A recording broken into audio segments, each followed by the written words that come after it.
A palavra disciplina, ela vem de discípulo, que é um aluno, um aprendiz. Disciplina refere-se à obediência às regras, a superiores, a regulamentos. Ordem.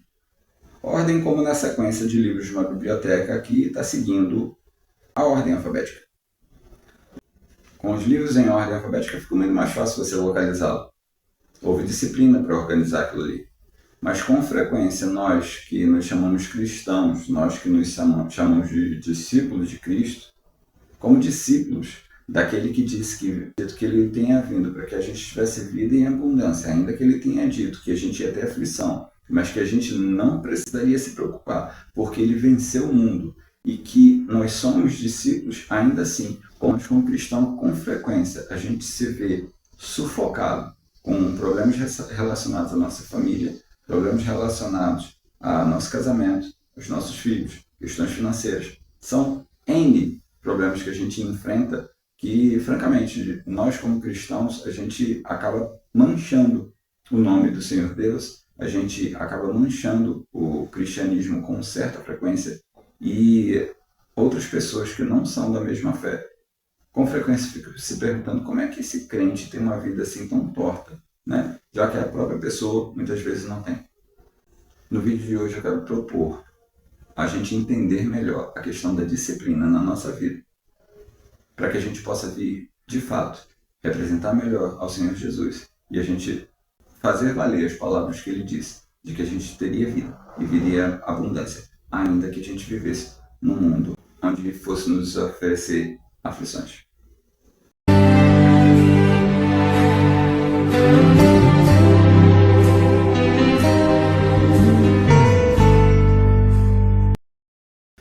De todas as defesas pessoais que existem, tem uma que me chama muita atenção, que é o Krav Maga. O Krav Maga é a defesa pessoal do exército israelense, que foi trazido aqui há algumas décadas atrás pelo mestre Kobe.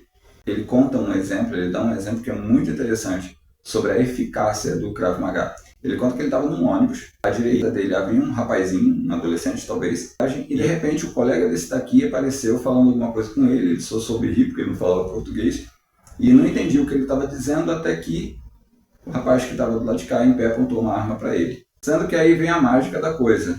Dentro de 3 segundos foi o suficiente para ele desarmar do rapaz, dar um golpe para toteá-lo, desacordar esse daqui e voltar para esse outro e desacordar também. Foi tudo tão rápido que uma senhora que estava no banco de trás só viu os garotos caírem e não teve tempo de entender o que aconteceu. Depois que ele se manifestou e alguém entendeu que os garotos estavam fazendo o assalto. Agora, é interessante pensar nisso porque eram 2 rapazes e estavam armados. A arma foi apontada para a cabeça deles. Isso não foi realmente problema para eles. Quem se viu encrencado eram os 2. Quem ali estava capacitado? Quem ali realmente era a ameaça? Quem daqueles 3 ali era que estava disciplinado? Mestre Kobe ele disse que começou o treinamento de Krav Maga dele aos 3 anos de idade. E na hora que ele enfrentou um desafio real, em que, nossa, mas o que eu poderia fazer? Eu estava com uma arma apontada para a minha cabeça. Ou então poderia dizer, nossa, mas o que eu ia fazer? Eram 2. O problema era grande. Mas ainda assim, por conta da disciplina, ele resolveu o problema dele. Insiste em dizer que o Senhor Jesus já havia nos dito, no mundo tereis aflições, no mundo tereis problemas. Se tem uma coisa que não nos faz falta na vida, é problema. Os problemas, assim como a fome, assim como a sede, eles vão continuar vindo. Eu acredito realmente que isso faça parte da nossa vida e seja um exercício para evoluirmos como pessoa.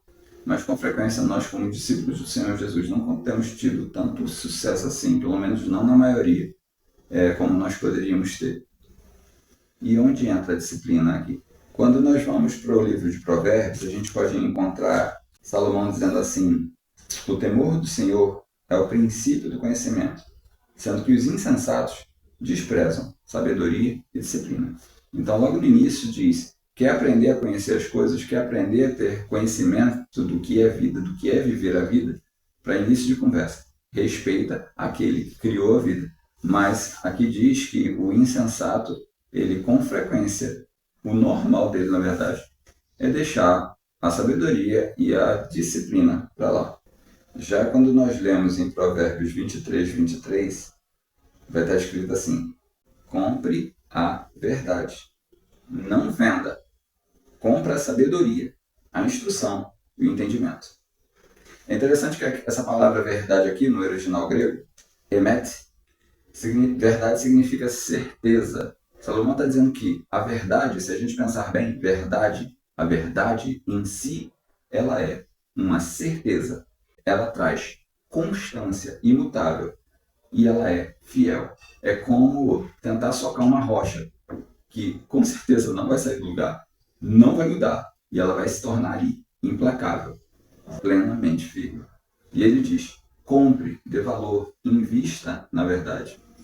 E a outra tradução para a palavra verdade está se referindo à instrução divina. Então, Salomão ele diz: compre a verdade divina, dê crédito à verdade divina, valorize a verdade divina. Também com Salomão, lá em Provérbios, no capítulo 5, verso 22, diz assim: a maldade do ímpio o prendem, ele se torna prisioneiro das cordas do seu próprio erro. Ele se vê preso nas cordas das suas próprias más escolhas.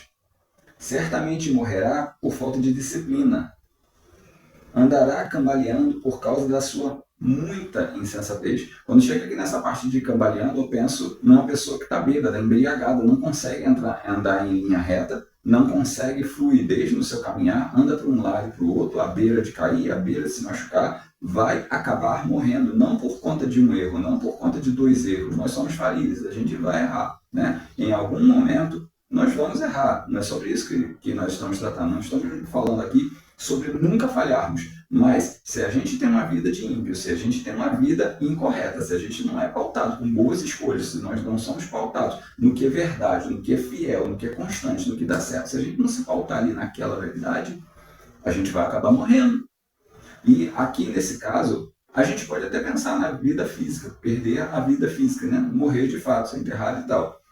Mas a gente pode fazer associações também de que uma quantidade seguida, uma após a outra, ininterrupta de erros, vai acabar nos conduzindo a uma saúde. Ao errarmos uma vez após a outra, a gente vai acabar fazendo nós mesmos, fazendo afundar o nosso relacionamento, afundar nossa vida financeira, afundar nos negócios e afundar tudo aquilo que constantemente a gente pode estar até mesmo buscando em oração. A gente busca, meu Deus, me resolve isso, me resolve aquilo. Mas não é difícil entender que, por mais que a gente busque a Deus, por mais que a gente peça a Deus, Senhor, corrige, Senhor, me ajude, Senhor, isso, Senhor, me acorde. Se a gente continua numa sequência fazendo erro após erro, não tem como corrigir. E depois a gente fica se perguntando, por que Deus me ouve? Por que Deus não corrige minha vida? Por que Deus está em silêncio? Será que Deus está em silêncio? Ou Ele já deu na palavra dele os caminhos corretos que a gente deveria adotar e a gente simplesmente não adota e a gente fica cavando cada vez mais o fundo da nossa própria ignorância? Aqui nesse mesmo verso, a palavra maldade no original grego, avon, significa consequência. Então diz que o ímpio, por conta das suas consequências, o que sucede? Ele fez uma escolha, por conta das suas, está no plural, as suas consequências o deixam preso naquela situação. E não adianta querer pensar a pessoa que frequenta uma igreja, a pessoa que faz uma leitura da Bíblia, uma pessoa que ora, vai pensar que aqui se refere unicamente ao ímpio, o que está lá fora que não se importa com as coisas de Deus. Se é uma pessoa que lê a Bíblia, se é uma pessoa que ora, mas não vem fazendo os ajustes necessários para ter disciplina, para realmente, de fato, viver aquela verdade de que é ensinado, ela vai viver os mesmos erros, vai se ver enroscada nas mesmas situações da pessoa que não faz uso das escrituras, ou que não busca aprender com aquilo que é ensinado. Já aqui na palavra disciplina, no hebraico, trata-se de castigo, correção. Então, por falta de correção, por falta de castigo, por falta de ajuste, por Deus não corrigi-lo, porque Deus mesmo fala que ele disciplina e corrige aquele a quem ama. É para entrar no caminho certo. Então, quando vem as consequências do nosso erro, é para se corrigir. Então, ele vem nos ajustando, ele vem nos disciplinando. Agora, a palavra muita, Rob, no hebraico, tem a ver com multidão, abundância, grandeza, né? Numeroso. Eu imagino um Maracanã lotado no dia de final de campeonato. Não é um erro, não é dois erros, não são três erros, mas se vive, um após o outro, cometendo um erro após o outro, e não aprende, a gente volta ao exemplo daqueles dois garotos lá do confronto no ônibus. Então, dos três ali, quem era disciplinado, quem recebeu a disciplina?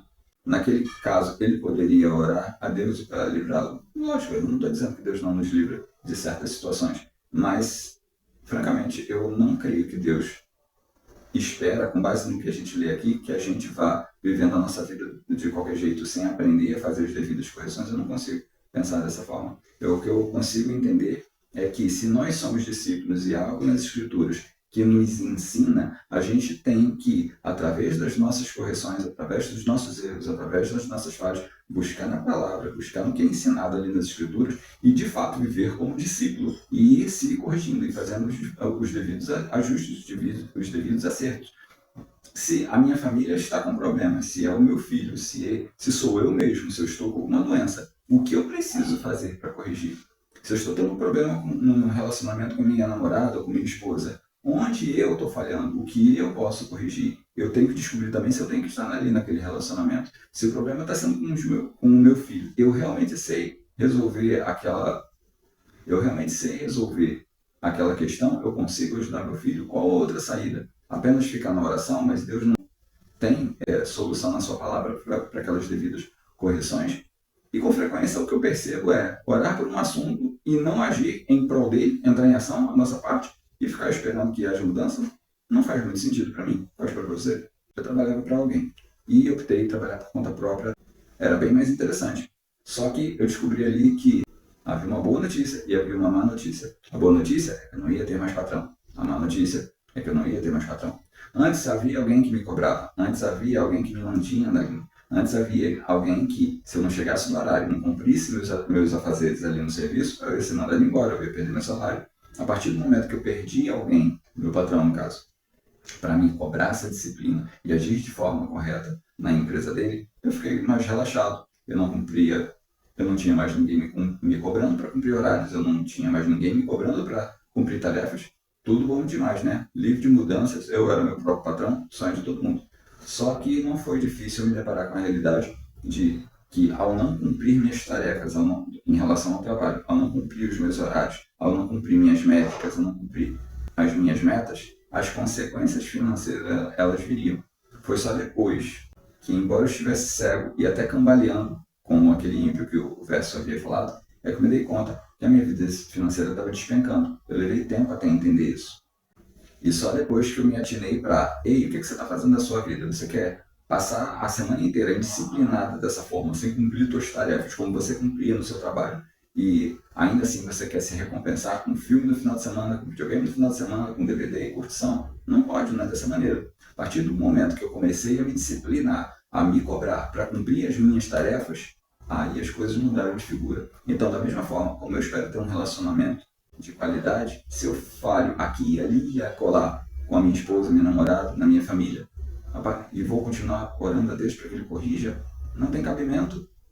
Ele já está me disciplinando, Ele já está ensinando, Ele já está sendo meu mentor. Seja hábil aqui, ali e acolá. Se é no meu trabalho, ou nas finanças, no dinheiro, enquanto eu não começar a me disciplinar através dos ensinamentos de Deus, enquanto eu não começar a aprender com as consequências dos meus próprios erros e começar a fazer certo a partir daquilo que Ele já deixa orientado na palavra dele, muito provavelmente os problemas vão continuar a se repetir.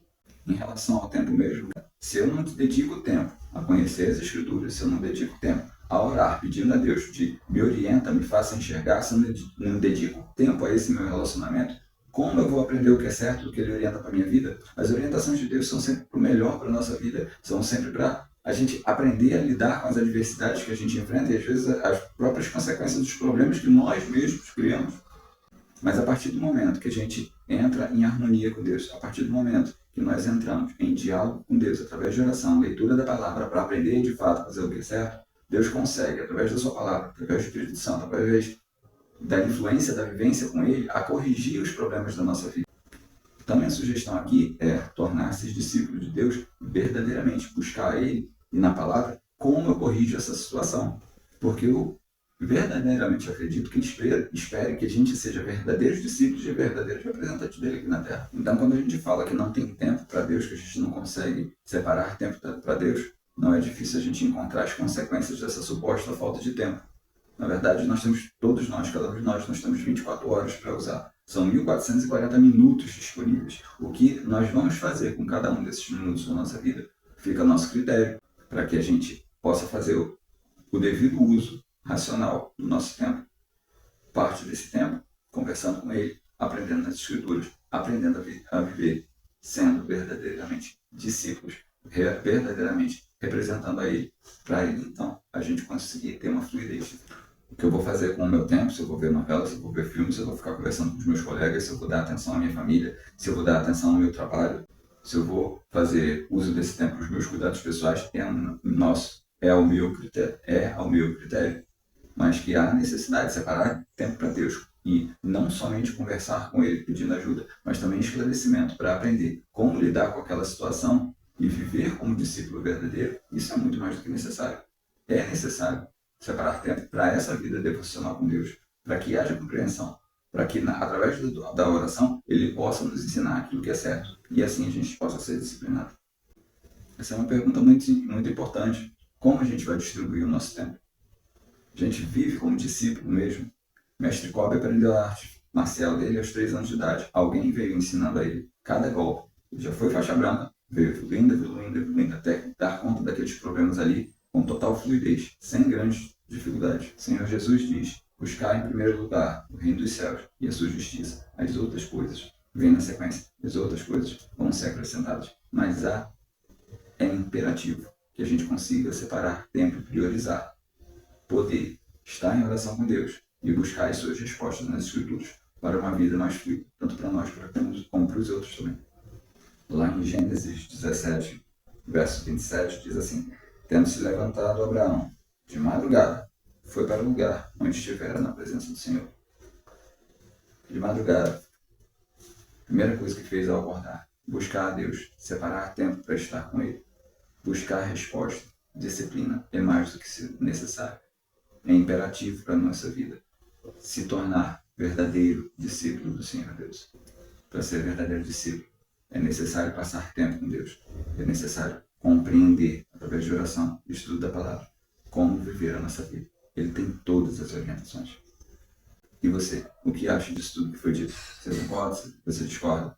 Se o que foi dito aqui fez sentido para você e você lembrou de alguém que vale a pena compartilhar, eu peço que você valorize esse meu trabalho, compartilhe com alguém, curte nesse vídeo. Isso vai fazer com que o YouTube, o algoritmo, entenda que ele pode servir a outras pessoas, fazendo com que esse conteúdo chegue a mais pessoas. E ainda que você não consiga lembrar de tudo que foi dito aqui até então, pelo menos uma coisa, essa eu espero que você não se esqueça. Como um pai que se compadece dos seus filhos, assim o Senhor se compadece daqueles que o temem e o respeitam. Fica com o Pai.